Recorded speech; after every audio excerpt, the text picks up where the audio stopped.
주신 예수님, 그 예수님 위에 우리도 온 마음 다해 주님을 사랑할 수 있기를 주님의 이름으로 축복합니다. 아멘. 얼마 전 하나님의 부르심을 받은 김은수 권사님께서 권사님을 뵐 때 저에게 이런 말씀을 하셨습니다. 목사님, 잘 사는 게 뭘까요? 그동안 저는 잘 살았을까요? 그렇게 질문하셨습니다. 권사님께서는 췌장암이라고 하는 말기 시한부 선고를 받으신 후에 자신의 삶을 되돌아보셨을 것이라 생각 들어요. 인생이란 무엇인가? 어떻게 살아야 잘 사는 것인가?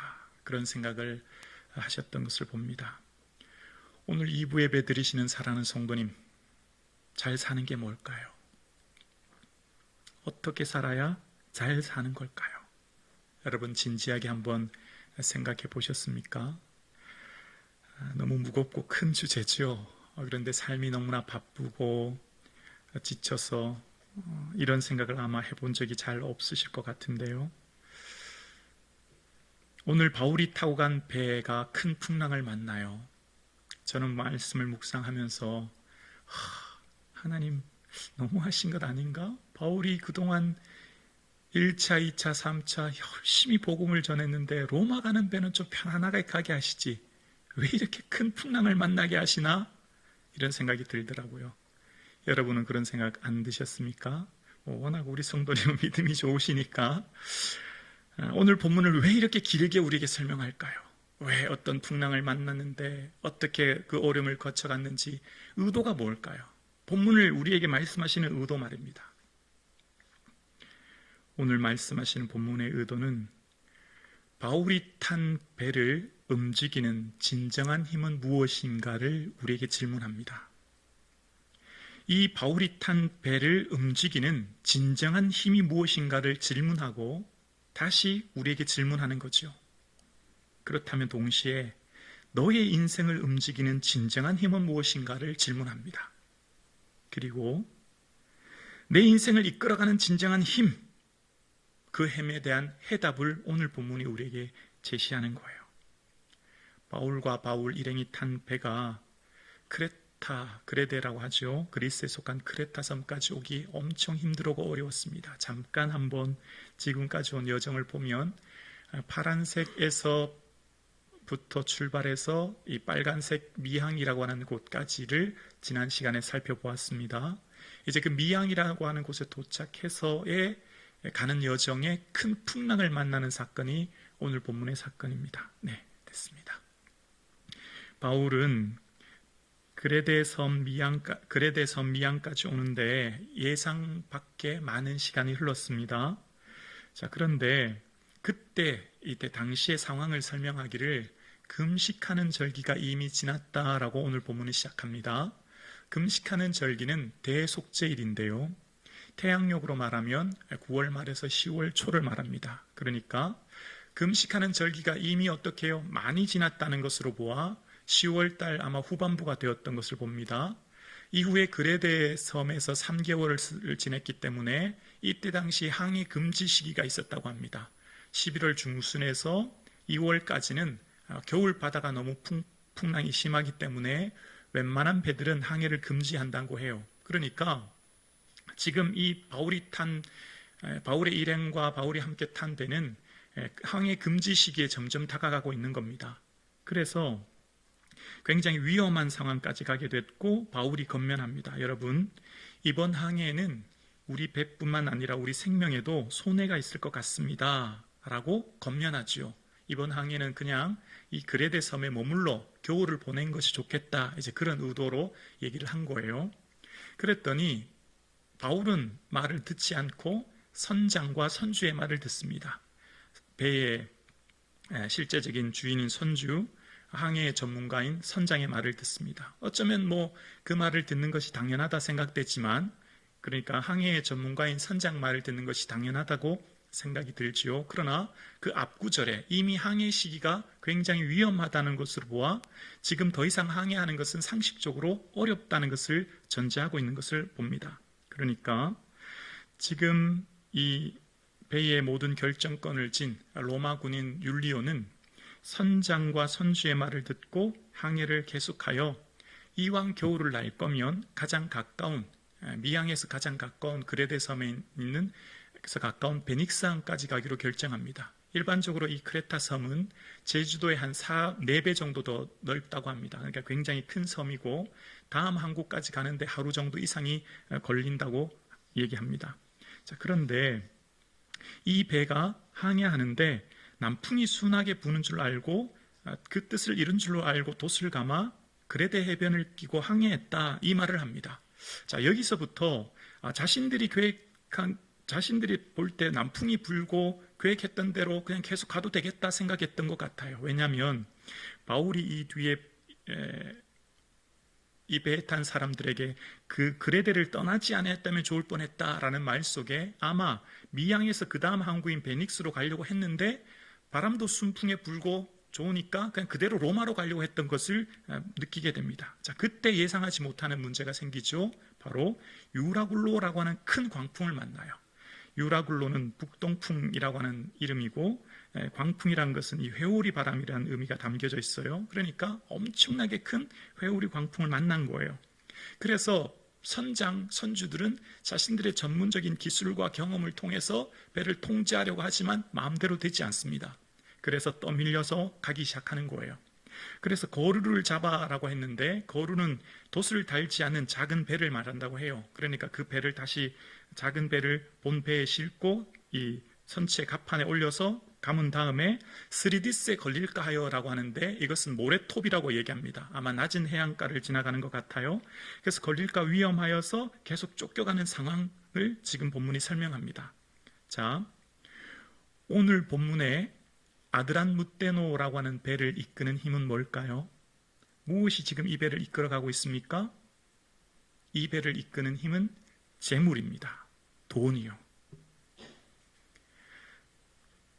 이 배에 타고 있는 사람들, 선장과 선주뿐만 아니라 많은 상인들은 목적이 이곳에 실은 물건과 곡식들을 로마에 가서 여러 배 이윤을 남겨서 파는 거예요.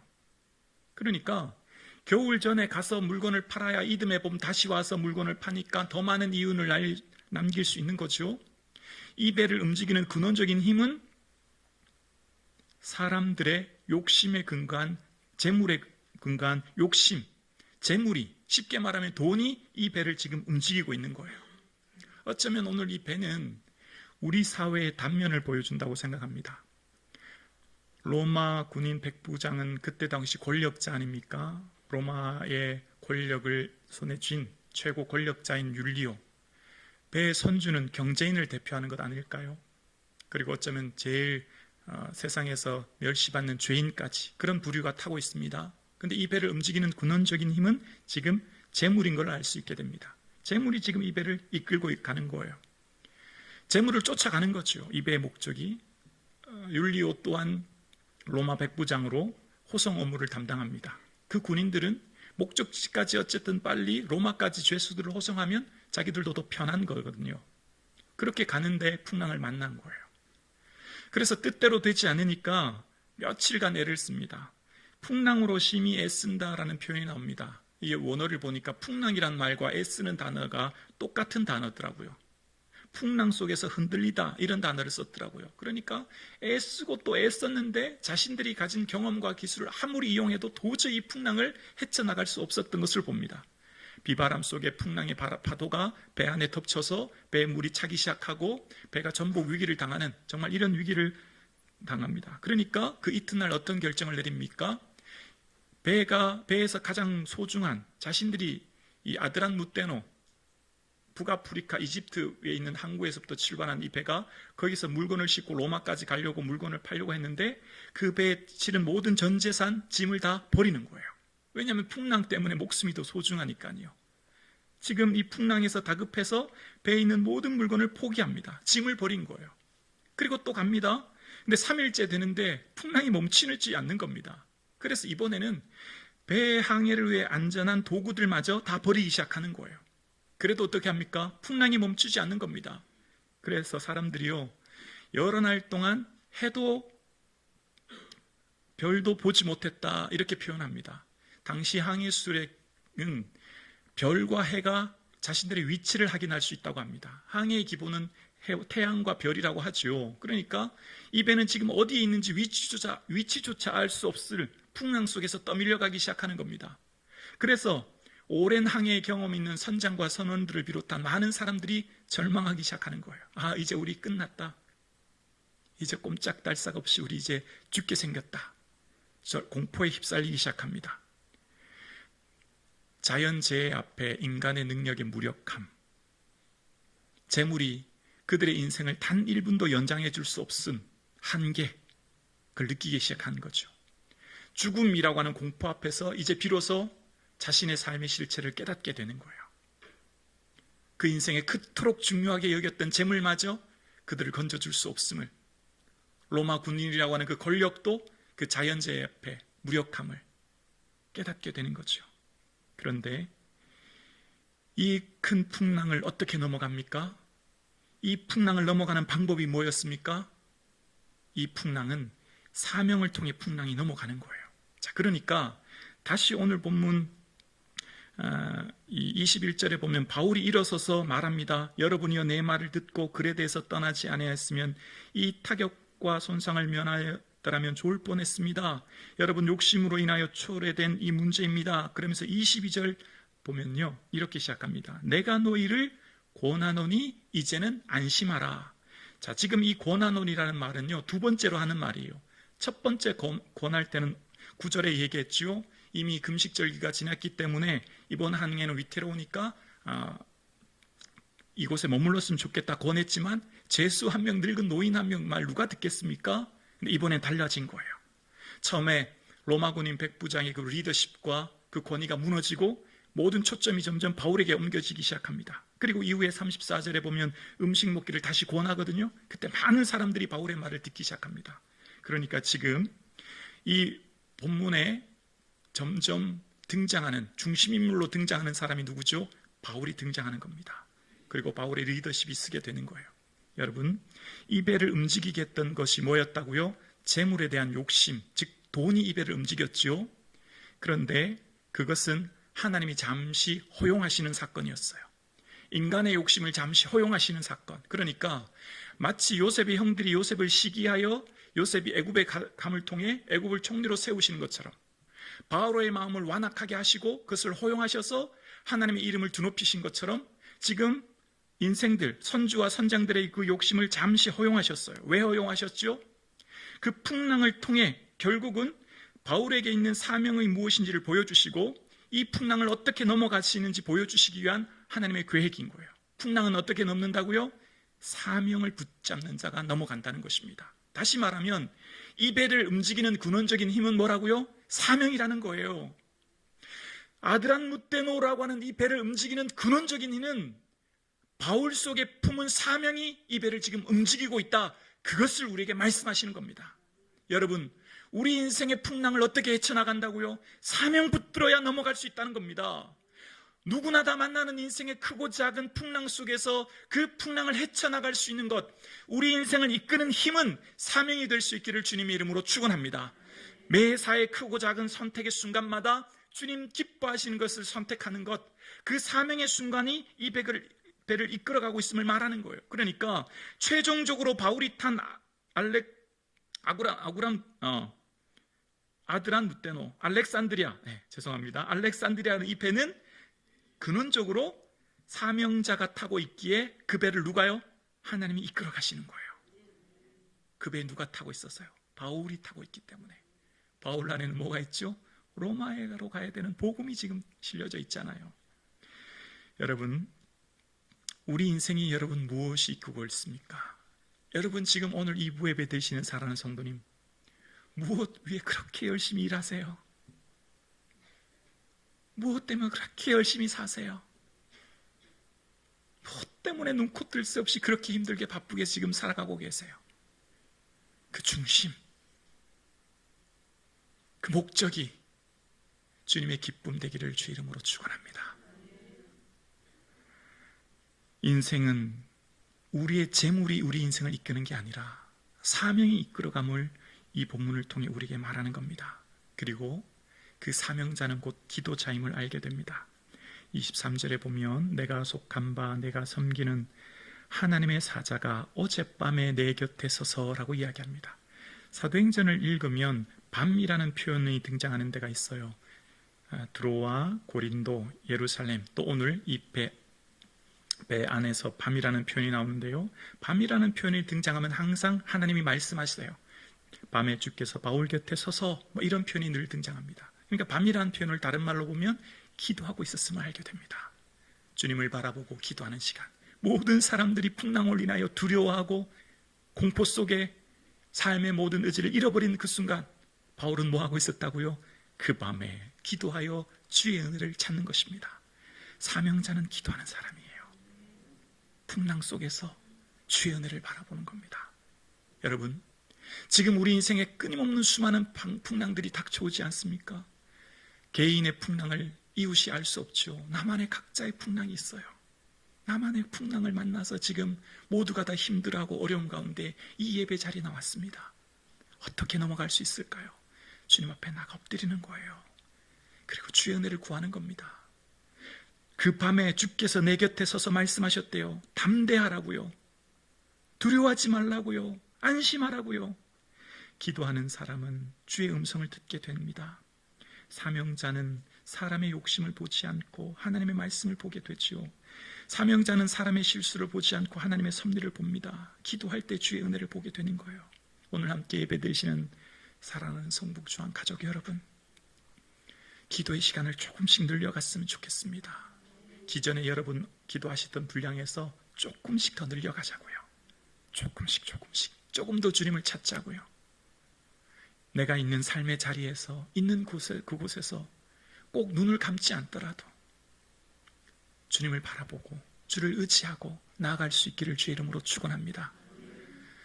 주님과 동행하는 삶은 뭘까요? 주님 의식하며 살아가는 것 아니겠습니까? 예수님 늘 의식하는 거예요. 내 안에 내주하시는 예수님 늘 생각하고 의식하고 내가 있는 그곳에서 늘 주님 바라보는 거죠. 우리가 풍랑을 만나면 누군가 나를 위해 기도하고 있다고 하는 사실을 기억해야 합니다. 276명이 탄 이 배가 큰 풍랑을 만났습니다. 누가 기도하고 있었습니까? 바울과 누가, 아리스타고는 그 시간 함께 기도하고 있었음을 알게 됩니다.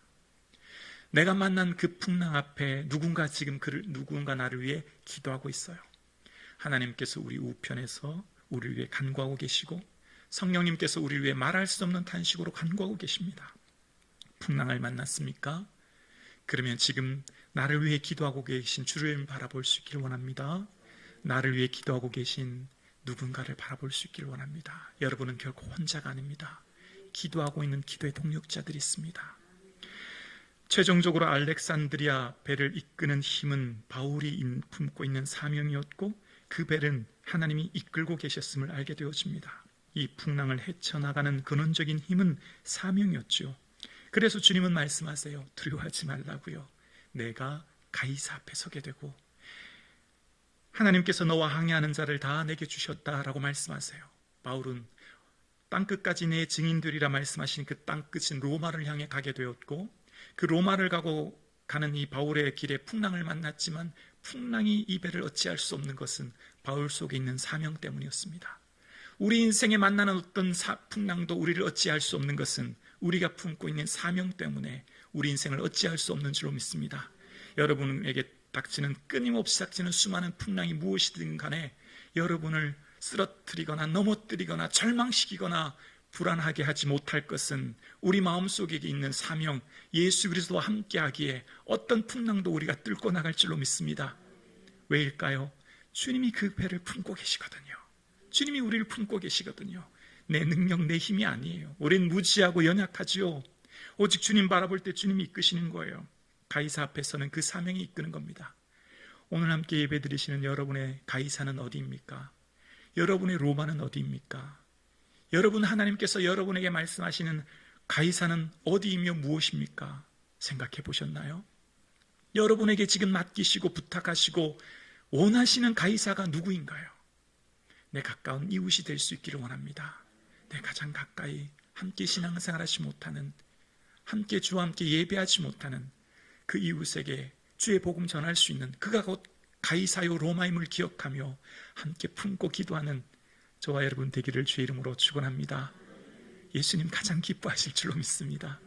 예수님 가장 기뻐하는 게 함께 복음 전하여 구원 얻는 것 아니겠습니까?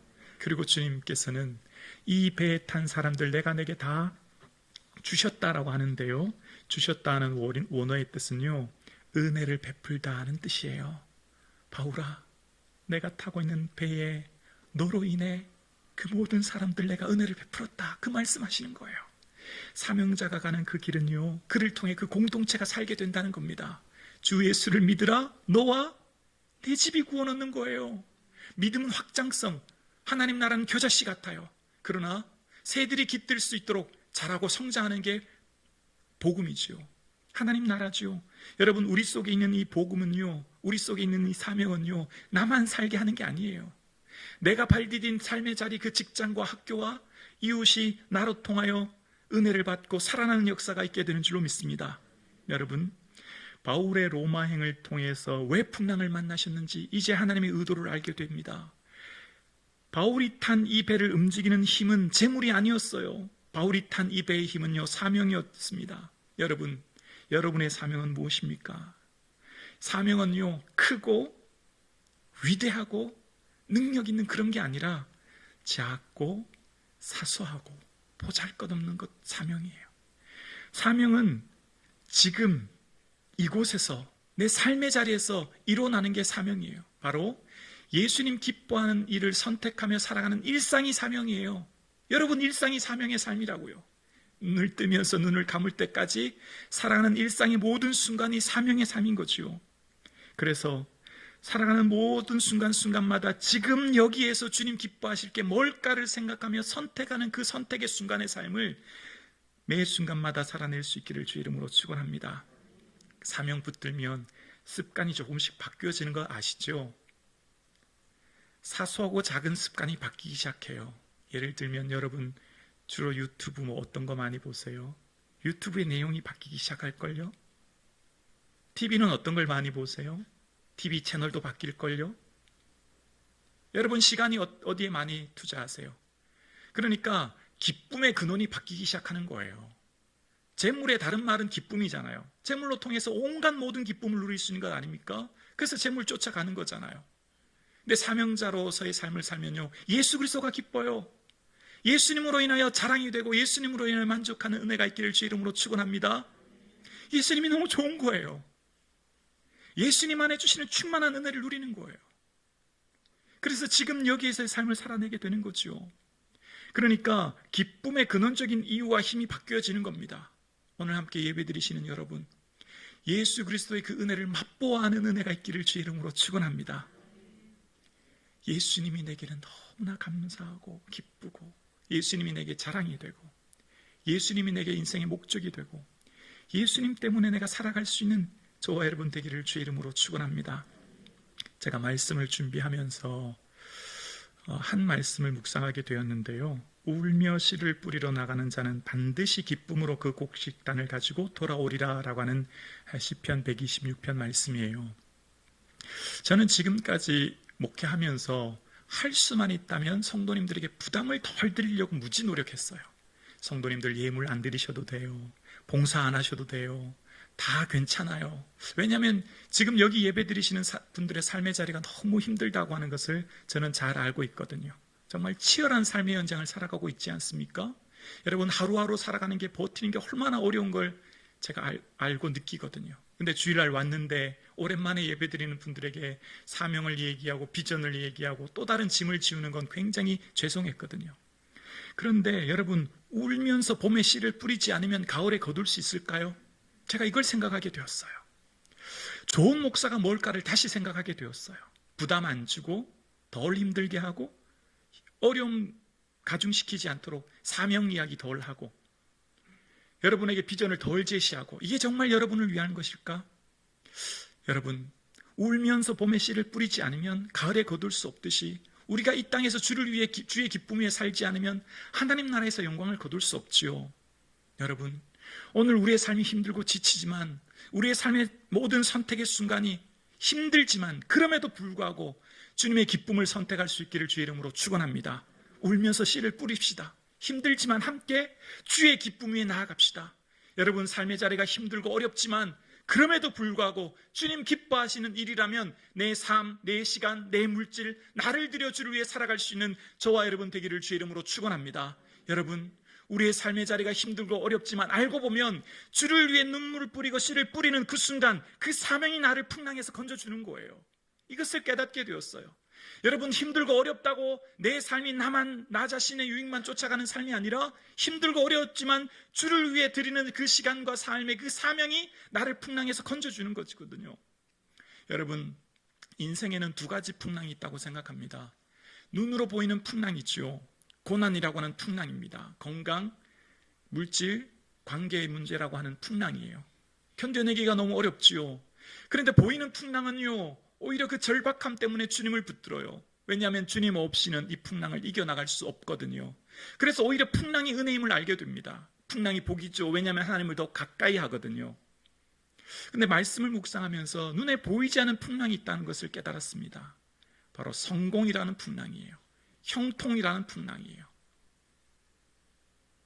그 풍랑이 오면요, 풍랑이 왔는지도 몰라요. 서서히 주님과의 거리가 멀어져요. 왜냐하면 주님 없이도 이제 살만하거든요. 주님 없이도 사는데 별 문제 없거든요. 내 힘으로 충분히 되거든요. 그럼 이제 좀 누려보자. 이제 좀 이 땅에서 삶에서 살아보자는 생각이 들거든요. 그래서 어려움, 그것이 진짜 풍랑이라는 걸 알게 되었어요. 여러분 믿음의 인물들 보십시오. 열왕기를 보면 한결같이 보이는 풍랑, 전쟁, 광야의 공포, 그때는 주님을 이겨요. 예를 들면 다윗도 그렇잖아요. 광야의 시기는 주님을 붙들어요. 그래서 탄생된 게 시편이잖아요. 오히려 절박하기 때문에 주님을 더 붙들어요. 근데 보이지 않는 풍랑이 서서히 불어와요. 언제지요? 왕된 후에요. 통일 왕국의 군주가 되었어요. 천하태평을 누립니다. 모든 것이 강건합니다. 그때 그는 구궁에서 거닐면서 밧세바를 보게 되고 밧세바와 범죄하게 됩니다. 솔로몬도, 아사왕도, 많은 왕들도 다 그래요. 전쟁 때는 주를 붙들어요. 고난이 오면 주를 붙들어요. 오히려 풍랑이 은혜였어요. 보이는 풍랑이 문제가 아니더라고요. 믿음 성경을 보니까 보이지 않는 풍랑이 진짜 문제였어요. 보이지 않는 풍랑은 더 이상 주님을 의식하지 않고 붙잡지 않고 바라보지 않거든요. 우리는 그래서 끊임없는 풍랑 속에 살아요. 보이는 풍랑이든 보이지 않는 풍랑이든 우리를 덮치고 있습니다. 그래서 매 순간 주님을 바라봐야 합니다. 매 순간 주님을 의식해야 합니다. 매 순간 사명을 붙들어야 합니다. 오늘 함께 예배드리시는 사랑하는 성도님, 어떻게 사는 게 잘 사는 걸까요? 사명 붙드는 인생, 예수님 기쁨 붙드는 선택, 매 순간마다 살아낼 수 있기를 주의 이름으로 축원합니다.